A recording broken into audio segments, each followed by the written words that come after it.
आता स्वित्झर्लंडनंतर कुठे जाणार? ॲड्रीनं विचारलं.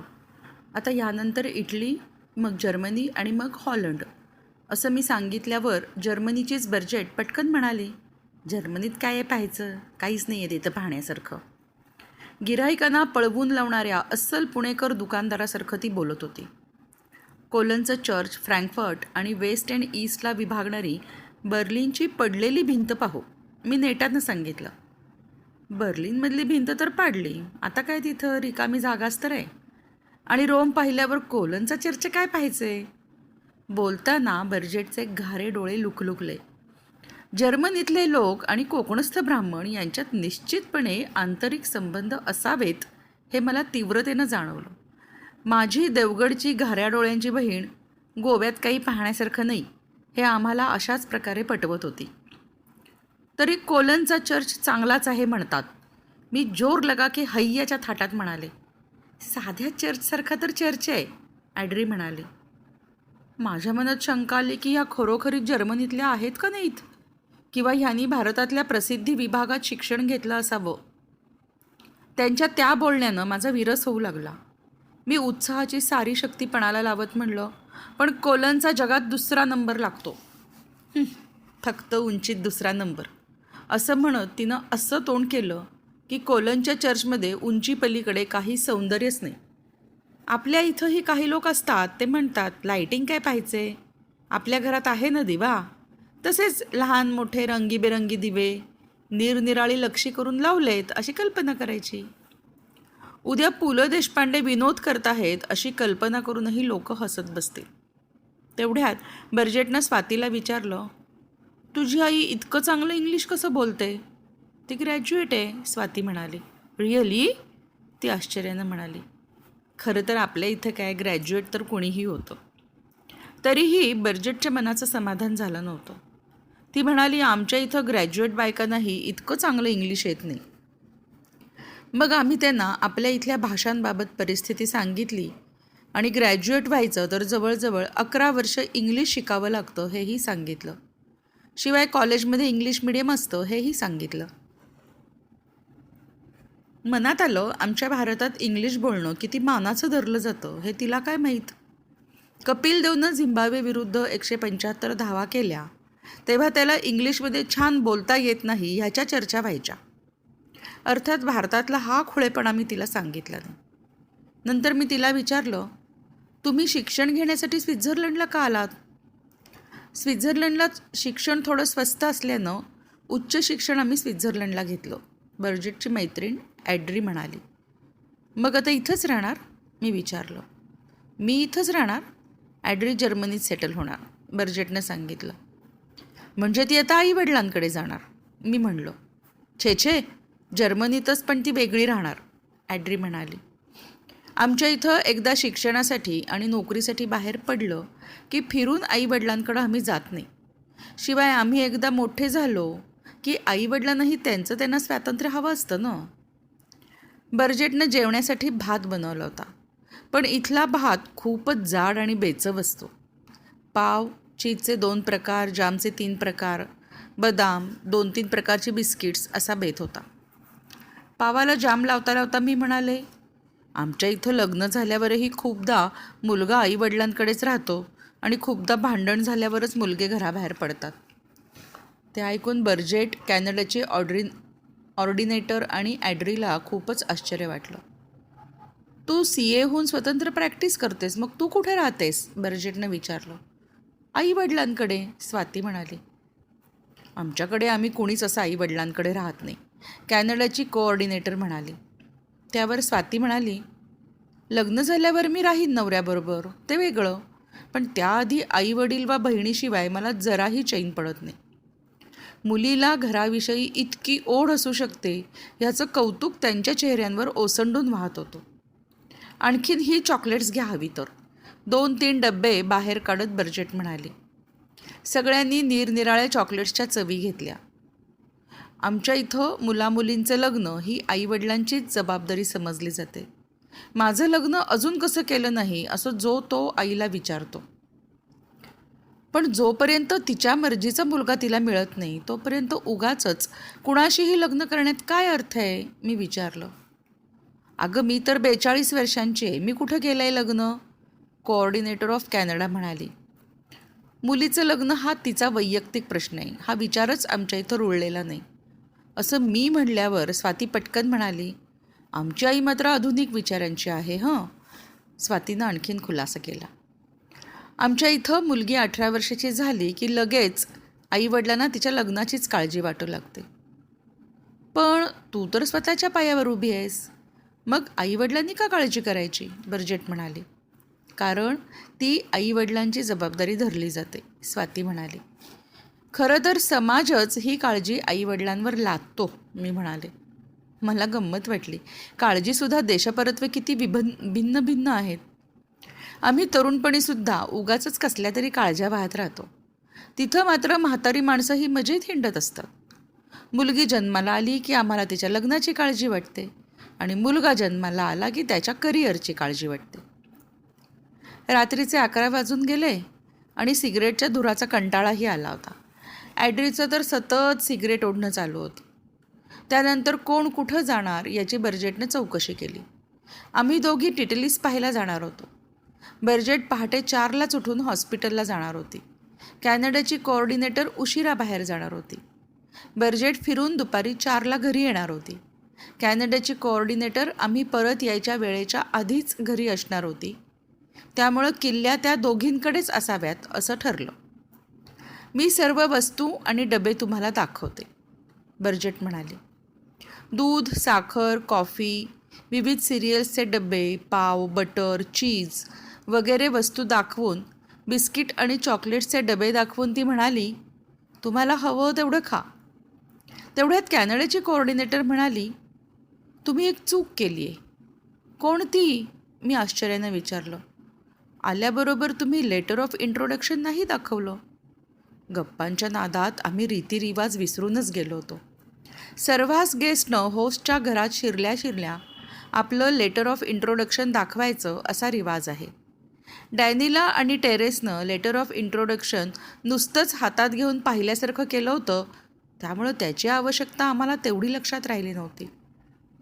आमच्या लेटर ऑफ इंट्रोडक्शनमध्ये आम्हाला सर्वांचं मेंबर का व्हावं वाटतंय त्याविषयी माझे विचार लिहिले होते आणि आपल्या इथल्या कोऑर्डिनेटरची त्यावर सही असते. मग आम्ही तत्परतेनं लेटर ऑफ इंट्रोडक्शन दाखवलं. बर्जेटनंही ते बरोबर पाहिल्यासारखंच केलं. वास्तविक सर्वांचं मेंबर झाल्याशिवाय होस्टची माहिती आणि पत्ते मिळत नाहीत. आधी पत्र वगैरे टाकून होस्ट पक्का केला जातो, तेव्हा पत्ररूपानं एकमेकांची ओळख झालेलीच असते. भेटल्यावर एकमेकांना समजून घेण्याची उत्सुकता असते. त्यामुळे लेटर ऑफ इंट्रोडक्शन दाखवायचंच राहून गेलं. कोऑर्डिनेटर असल्यानं ह्या फॉर्मॅलिटीज तिच्या ताबडतोब लक्षात आल्या होत्या. मला सरकारी खाक्या आठवला. आपल्या इथं माणूस जिवंत असल्याचं त्या महिन्याचं डॉक्टरी सर्टिफिकेट दिलं तरी त्यापूर्वी तो 3 महिने जिवंत होता हे वेगळं सर्टिफिकेट द्यावं लागतं. प्रॉपर चॅनलला महत्त्व, सारासार विचार करण्याला जणू बंदीच असते. अर्थात आमचं अगदी चुकलंच हे आम्ही कबूलही करून टाकलं. त्यानंतर ॲड्री आपल्या घरी निघून गेली. झोप अगदी डोळ्यांवर उतरली असल्यानं आम्हाला दिलेल्या खोलीत गाद्या घालून आम्ही झोपलो. कोऑर्डिनेटर आणि बर्जेट वेगवेगळ्या खोलीत झोपण्यासाठी गेल्या. आणखीन पांघरुणं वगैरे हवी आहेत का? बर्जेटने विचारलं. नको, भरपूर आहेत, आम्ही म्हणलो. शिवाय आम्ही चादरीही बरोबर नेल्या होत्या. उद्या बर्जेटची भेट कदाचित होणार नाही हे लक्षात येऊन मी पटकन उठले आणि तिला गणपती असलेली चंदनाची कीचेन आणि उदबत्तीचा पुडा दिला. या दोनही वस्तू तिला फार आवडल्या. मग आम्ही सकाळीच उठलो, चहा केला. आम्ही आमच्याबरोबर चहाची पावडर नेली होती, नाहीतर इथं सगळ्यांच्या घरी कॉफीच असते. आपल्याला उठल्याबरोबर चहा प्यायची सवय आहे. त्यांच्याकडे आंघोळ वगैरे करून एकदमच नाश्ता असतो. नाश्त्याला पाव, बटर आणि सिरियल्स खाण्याची पद्धत आहे. ही सिरियल्स दुधाबरोबर खातात. सिरियल्स म्हणजे नुसत्या लाह्या असतात अथवा त्या गोड बनवलेल्या असतात आणि कधीकधी चिवड्याप्रमाणे त्यात काजू, बेदाणा वगैरे पदार्थही असतात. आम्ही चहा केला तेव्हा कॅनडाची कोऑर्डिनेटर झोपली होती आणि बर्जेट पहाटेच उठून निघून गेली होती. अंघोळ वगैरे आटोपून आम्ही नाश्ता घेतला. सिरियल्स, दूध, बिस्किट्स, ब्रेड, बटर असं खाल्लं आणि फिरून एकदा चहा बनवलं.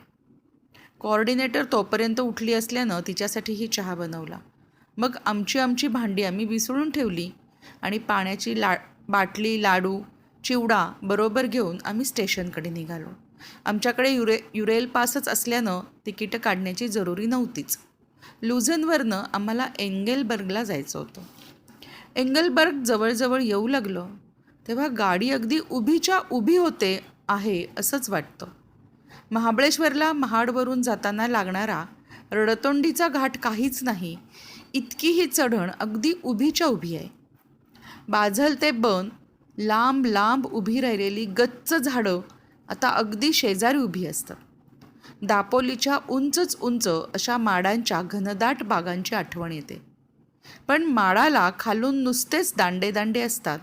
इथं फर पाईंच्या झाडांना थोडंसं खोड सोडून लगेचच फांद्या आणि पानांना सुरुवात होते आणि मग ती जणू आकाशात जातात. गाडीची जाण्याची जागा वगळून बाकी शेजारी ही झाडं उभी असतात. गाडी थोडी वर गेली की शेजारी घनदाट उभी असलेली ही झाडं खाली दरीत उभी असलेली असतात. मध्यावर आपण असतो आणि झाडांचा उरलेला अर्धा भागही आपल्या इथल्या सर्वसामान्य झाडांइतका उंच असतो. ही झाडं दूरवर पसरलेली असतात. पलीकडचं काहीही दिसत नाही. नुसती फर, पाईन वगैरे झाडं दिसतात. या झाडांच्या सोबतीनं आपण वर जात असतो. तळाशी पाहतो तेव्हा झाडात थोडं अंतर ठेवलेलं दिसतं. एरवी लांबून पाहिलं तर ही झाडं एकमेकांना चिकटली आहेत असं वाटतं. गाडी वेलांट्या घेत जात असते.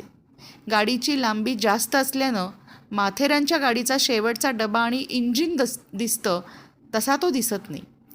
पण आपण तर झाडांच्या जादूतच मोहून गेलेलो असतो. झाडांच्या संगतीत आपली गाडी चढण चढत असते आणि झाडं खोल दरीत उभी राहिलेली दिसतात. शेवटी आपण झाडांच्या शेंड्याशी पोहोचतो आणि झाडांचा बुंधा आपल्याला दिसेनासा होतो. खालून वर आलेली दूरवर पसरलेले झाडाचे शेंडेच शेंडे दिसतात. झाडाच्या जादूत फसलेल्या आपल्याला लक्षात येतं की आपण हिमनग पाहायला निघालो आहोत, कारण तोपर्यंत आपली गाडी एंगलबर्ग स्टेशनशी आलेली असते. एंगलबर्ग स्टेशनाशी रोपवे म्हणजेच केबल कारनं वर जाण्यासाठी तिकीट खिडकीशी आपण जातो. तिथे युरेल पासधारकांना थोडी सूट मिळते. पूर्ण तिकीट 41.6 स्विस फ्रँक आहे. एंगेलबर्ग हे स्टेशनच मुळी समुद्रसपाटीपासून 3000 फूट उंचीवर आहे. त्यानंतर 7000 फुटांवर एक टप्पा आणि 10,000 फुटांवर संपूर्ण उंचीवर आपण जाऊन पोहोचतो. तिकीट काढून फाटकातून आम्ही आत गेलो.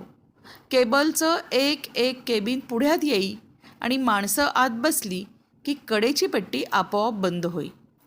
केबिनमध्ये 4 माणसं बसतील अशा 2 सीट्स असतात. केबिनला पट्टी लागल्यावर केबिन पुढं जाते आणि नंतरची केबिन पुढं येते. आमची एक केबिन वर जात होती आणि त्याच वेळी एक केबिन खाली येत होती. भरभक्कम अशा केबलवर ह्या केबिन्स लावलेल्या असतात व ही केबल तारांच्या मोठ्या चक्रावरून जात असते. रहाटाच्या गाड्यांप्रमाणे आपल्या केबिन्स वर जात असतात आणि त्याच वेळी त्याच वजनाच्या केबिन्स खाली येत असतात. केबल वर जाऊ लागली तेव्हा खालची झाडं अजिबात दिसेनाशी झाली. उंच झाडं 1800 फुटांच्या वर वाढतच नाहीत. नंतर आजूबाजूचा परिसरही अंधुक होतो. आपली केबल डोंगरावर चाललेली असते. डोंगरावर अधेमध्ये उगवलेली झुडपं दिसत असतात. केबलमधून केबिन सरकली तर मनात थोडी भीती दबा धरून बसलेली असते. आपण इकडे तिकडे पाहत असतो. डोंगरावर उगवलेली पिवळी फुलं पण दिसत असतात.